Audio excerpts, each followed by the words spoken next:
All right, in today's lesson here, we're going to be looking at finding the x and y intercepts of linear relationships here. The first thing to realize is if you are looking to find an x or a y intercept, let's say you have yourself a arbitrary linear equation on your Cartesian plane here. If I'm looking for the x-intercept happens here. And although I don't exactly know what this x-intercept is, that's what I want to find. I know that the y-coordinate must be 0.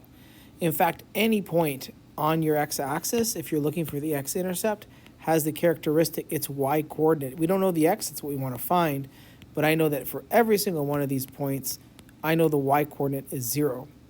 So therefore, if I want to go ahead and find the x-intercept of any linear relationship, the only thing I have to do is set y equal to 0 and solve.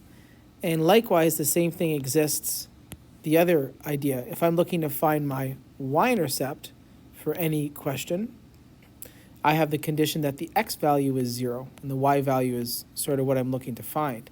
And that's true for any line that crosses the y-axis. These all have the characteristic that its x value, x coordinate, is 0. So that's our strategy to finding x and y intercepts. So you can see here I'm looking to find the x-intercept. I'm going to set y equal to 0. So you go to my equation. I get rid of that y and change it to a 0. And then we end up having here 2x is 12. Divide across, and I have an x-intercept, in this example, of 6. Now if I want to find my y-intercept, I'm going to go ahead and set x equal to 0. So everywhere I see an x, I change that to a 0. And then I got 6y is 12. I get y is 2. So you can quickly see here, using this technique, we can find our x and y intercepts. From here, you can go ahead and plot these points. Don't forget, this is a point. Expressed as a point, this would be the point 6, 0. And expressed as a point, this would be the point 0, 2. So then you have 2 points. You can plot the 2 points, and you can get your linear representation graphed as well. All right, let's take a look at another example here. So here we have x plus y equals 1. So I'm going to go ahead and I'm going to find my x-intercept. And to find my x-intercept, I'm going to set y equal to 0. In case I get x plus 0 equals 1. And that implies my x-intercept here is 1. Likewise, I can find my y-intercept. And to find my y-intercept, I'm going to set x equal to 0. And I get 0 plus y is 1. And that implies that my y-intercept is 1. And so you can see here I have an x-intercept and a y-intercept, both of 1. If you want to graph this here, just to show you guys how this would look graphically, say I just take a basic Cartesian equation. I know I have an x-intercept of 1, just as I discussed. The point would be 1, 0. There's my x-intercept of 1. I also have a y-intercept of 1, so that point would be 0, 1, would be here. And then you just sort of go ahead and connect up your lines on this, and we have our graph here of this relationship. All right, let's take a look at the next one. So same idea, I want to find my x-intercept for this question. I'm going to go ahead and set y equal to 0, in which case I get 2x minus 5 times 0 is 6. 2x is 6, and your x value is 3. Likewise, I have my y-intercept. I'm going to set x equal to 0. You get 2 times 0 minus 5y is 6. Minus 5y is 6. Divide this out, I get negative 6/5 for my y-intercept. So I have x-intercept of 3 and a y-intercept of negative 6/5. All right, let's take a look at some more examples. So in the next examples here, you'll take a look. I've got my linear equation in standard form. One thing you want to be mindful of is if your equation has fractions, we should get rid of the fractions first. So if I look at a question like this, I want to get rid of the 3 and the 2. So I'm going to go ahead and multiply across by 6 here. So multiplying across by 6, I'm going to go ahead and multiply all the way across by 6.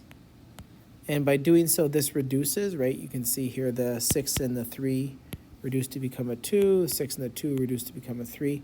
So this ends up being here 2x minus 12y equals 3. And now I want to go ahead and find my x-intercept. So again, I'm going to set y equal to 0, and I get 2x minus 12 times 0 equals 3, in which case I get 2x is 3, and x is 3/2. Likewise, for this problem, I want to find my y-intercept. So we set x equal to 0, and you get 2 times 0 minus 12y is 3, minus 12y is 3. And again, push that minus sign to the top and always reduce where you can. Negative 3 over 12 can be reduced to negative 1/4. So using this here, I have my x and my y intercepts. Feel free to pause the video and sort of try it out yourself here, but I'm going to go ahead and answer this next one. I'm going to set y equal to 0 to find my x-intercept.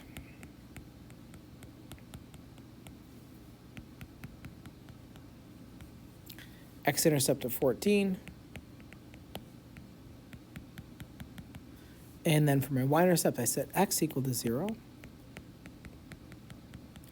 And you can see here, I end up getting y-intercept of 2. So for this question here, I have x-intercept of 14 and a y-intercept of 2. All right, let's take a look at the last problem here. So for this one here, same idea. Again, feel free to pause the video, try it yourself, and then you can kind of check your answers. I'm going to go ahead and set y to 0. Getting x is negative 2. And solving here, I get x is 4/3. So again, going through this method here, find your x and y intercepts. It's a quick and easy way to locate your x and y intercepts. And don't forget, from here you have points. Like this point will be negative 2 and 0. This point here will be 0 and 4/3.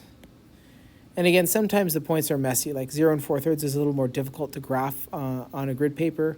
As opposed to like integer values that we got here in the previous example. All right, let's take a look here at one last wrap-up question with this. This can be generalized.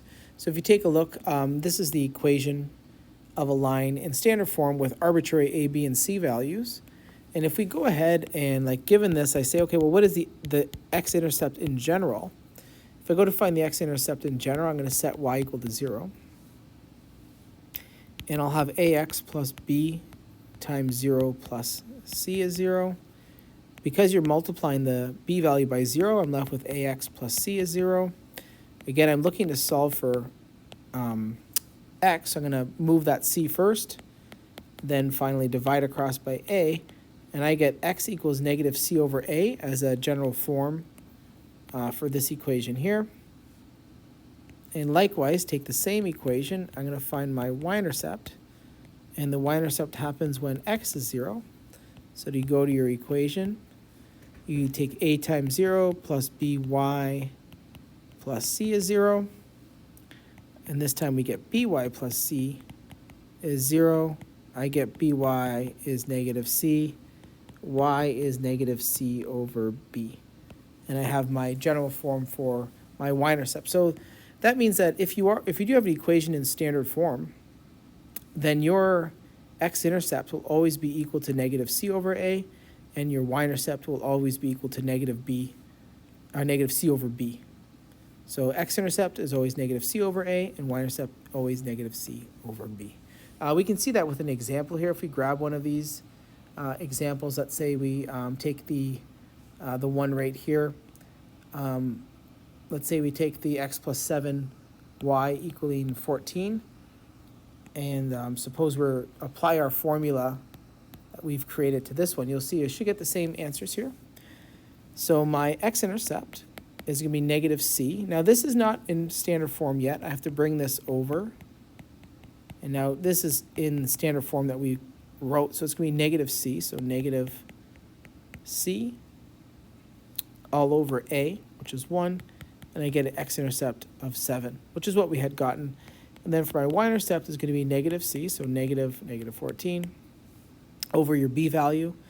And my b value here is 7. And if you do your math on this, you get 2. So I got x-intercept of 14 and a y-intercept of 2. And if you go back to our example here, we had gotten the same thing. All right, that concludes today's lesson on finding x and y intercepts.